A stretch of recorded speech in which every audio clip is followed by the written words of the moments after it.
know I said yes.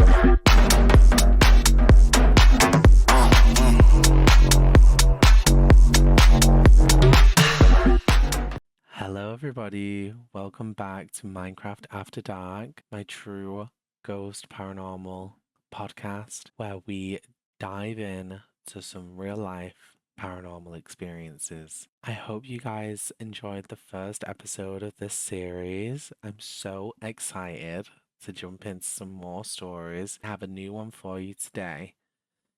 This one is from a viewer. Thank you so much for sending this in. They have asked me to keep their identity private, and I'm going to be saying this for all the stories I discuss on the channel. Please, guys, remember whether you believe it or not, let's stay respectful to this person's experience. Whether it just be some lovely piece of writing, I'm going to go in with an open mind. I hope you guys, the audience, can too. So, without further ado, I'll start the story. I grew up always having the sense that I could see or connect with things that weren't there. My grandmother also encountered these feelings and connections. Well, this experience led me to never wanting to be in touch with that side of my life ever again. I guess I'm speaking about it via text as a way to get it off my chest, and I've written it down many different times, but never had the courage to share it with anyone but those close to the story. I'll try not to give too much backstory because I know I could write for days about every weird little encounter I've had. But my last experience, which led me to disconnecting with my spiritual side, was this. Growing up, I felt I had an almost guardian angel. I always felt a constant presence. My mum used to tell me that it was my great grandmother watching over me and making sure I'm safe. However, my grandmother never used to like this, and it was always making her uncomfortable when my guardian angel was mentioned.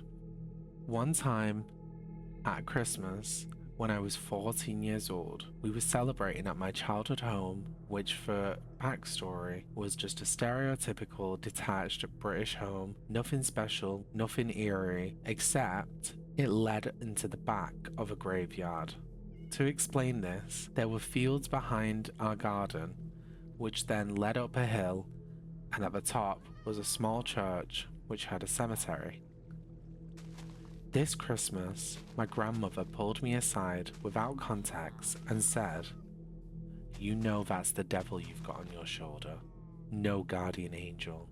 I remember my mum taking this as an ill-intended joke in regards to my late grandmother, but something told me that the look in my grandmother's face and the tone in which she said it told me that she believed this to be true 100%. After this, I then started to doubt what it was I was actually feeling, and I decided to attempt to connect and have a two-way interaction rather than me just feeling something. I lit my room with candles, set my intention to whatever was following me that I wanted to communicate. I didn't think too much of it like they always do in the movies. It didn't feel that serious to me, as I genuinely didn't understand that it wasn't a normal occurrence for this to be happening. I simply asked, "Are you Kathleen?" My great grandmother's name. Until I asked that question in my room alone, it never actually dawned on me how much fear it would bring me if this wasn't Kathleen. I'd seen pictures of her and already made peace with the idea that it was her. The response I got wasn't a verbal response, but the hairs on my body stood up, shivers sent down my spine, and the sense of being truly alone, a deep, wretched emptiness filled my body. I felt an anxiety attack take over as I began to panic. The lights began to flicker and the candles were flowing in all sorts of directions. There wasn't any weird sound effects or spooky noises. It was silence. Just a room with a flickering light, candles flickering, me alone. I felt a darkness in my presence I'd never felt before. I began to scream out of fear as I couldn't comprehend what was happening. What happened next was my mother barged into my room, which startled me even more, but what was behind her when she slammed the door still haunts my dreams to this day. Behind my mum as she came into my room, I saw a tall shadow arching over her. Behind her, I could make out in the moment, or at least my brain could, that this was the shadow of a very tall, distorted man. A man I have seen in my sleep paralysis, my night terrors, a figure that has haunted my dreams. I knew I wasn't seeing things.